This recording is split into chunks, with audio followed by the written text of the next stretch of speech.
There we go. The microphone on my arm. Good morning. Happy Saturday. So I decided I was going to do this a while ago, probably 3-4 months ago.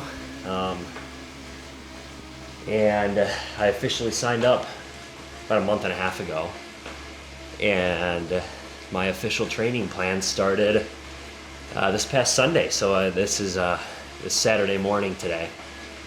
So we are wrapping up the first week of the official training plan with your typical Saturday long zone 2-3 bike rides. So this is what most of my Saturdays are going to look like now. It starts off at about a 90-minute ride, just easy in the first week, and at the peak it'll probably be closer to a 4-hour ride with some running incorporated after that. But yeah, for today we're just 90 minutes on the bike. I've got a couple things of water. This one's got a little bit of sodium and some sugar in it, just so I could practice the nutrition.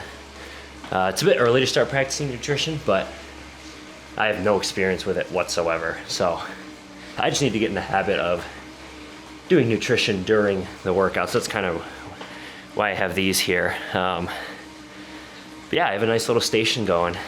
Now, as the title might suggest, I did foolishly sign up for this without really having any background in swimming. Or cycling really, but I'm not as worried about that. I think, my main concern is gonna be whether I can finish the swim. I think, having very limited background and really only getting in the pool like 2-3 times in the past month or so. Not counting this week, obviously, but just in general. I'm in a bad spot for swimming. I was very, very humbled the first time I got into the pool and tried to swim more than 1 or 2 lanes. Couldn't figure out the breathing, my stroke was off. It was taking me 50 seconds to go 25 yards, things like that. So that's gonna be my main issue. I'm gonna document that progress along with everything else here. Hopefully, I'm hoping to make 1 video each week outlining every step of the process, really. I wanna outline my diet, I wanna outline my training plan, my meal prepping, the equipment I buy, what it costs, every aspect that goes into this training, and ultimately hopefully completing this 70.3 distance Ironman event. I want to document and show progress and look back on it at some point, and hopefully someone else out there that wants to go along this journey and has never done anything like it before can learn from it.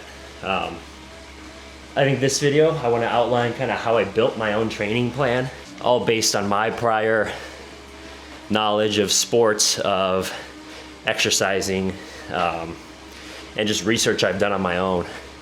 And I kind of built my own training plan, that fits with my schedule and kind of fits with where I'm at in all my 3 different disciplines. And I think those are honestly the best ones. There's not going to be one training plan that fits all. You got to really customize it to what your situation looks like. My main problem and focus during this training is going to be locking down my swimming. I'm still in the process of getting efficient with my breathing. Then I think from there, I gotta, learn some efficiency and some technique around the arm movements and the use of my legs in my stroke, because I think right now I'm at a place where my legs are doing too much work and it's gassing me out, which is leading to more breathing issues, which is leading to more kind of roadblocks in the path of swimming.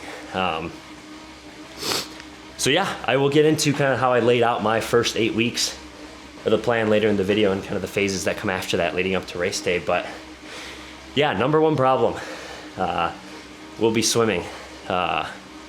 This will be a good journey. Now, the second problem that I'm running into as race day approaches is that I'm coming off of a couple running related injuries. The first of which started back in the past summer, so probably June or July. And I was at a point where I was pretty consistently running anywhere from 5 to 7 miles, 2 or 3 times a week pretty comfortably. And I think what happened was I started to up my mileage per week too quickly.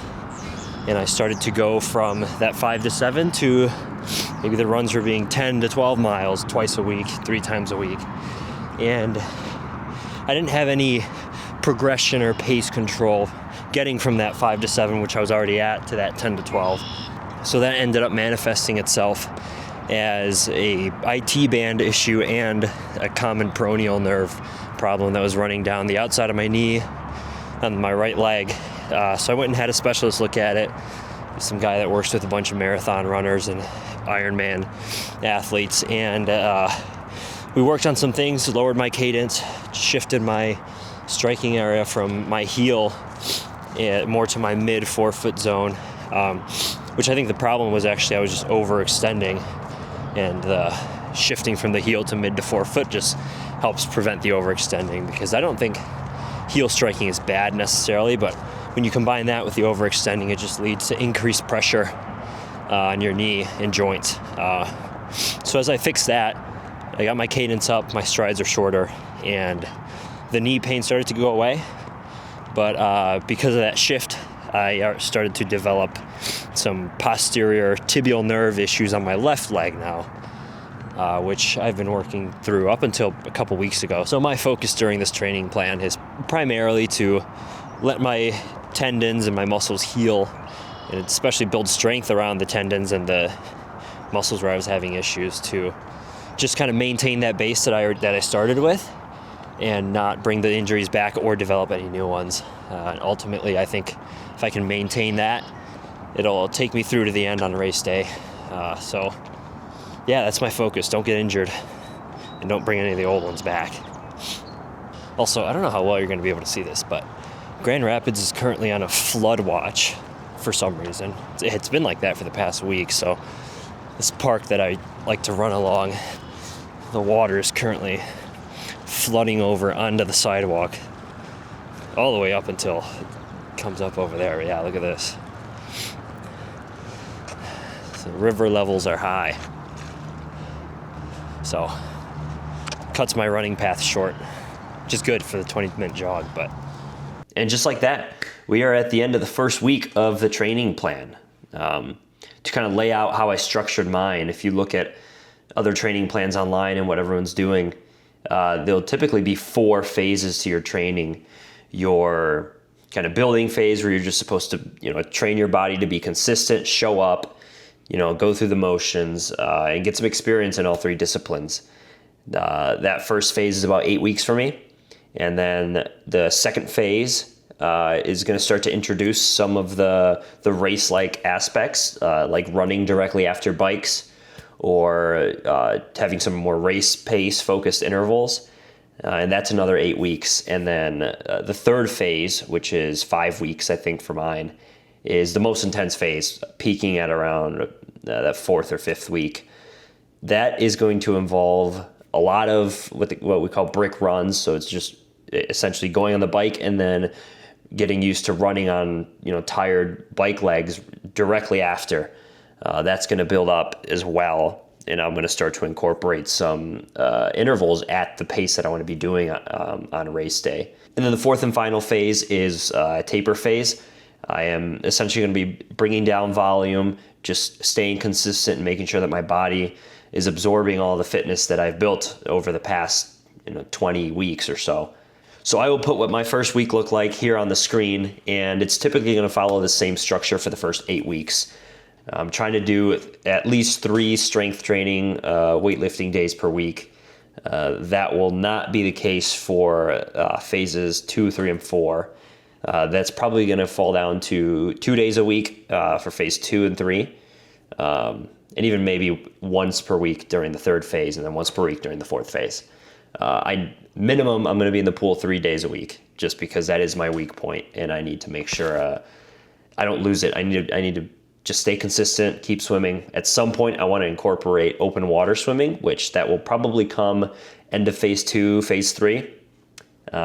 Once I get there, I got a ways to go until I start open water swimming, but And then right now I'm currently running twice a week.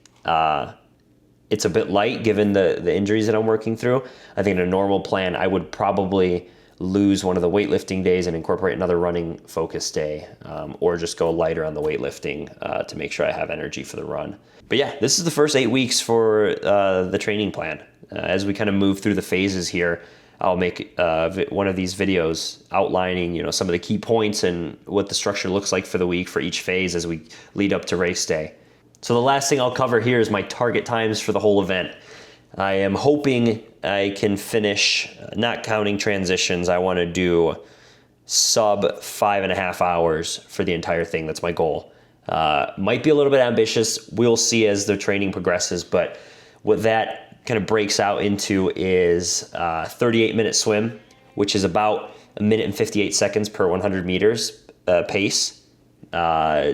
2 hours and 55 minutes on the bike, which is an average speed of 19.2 miles per hour.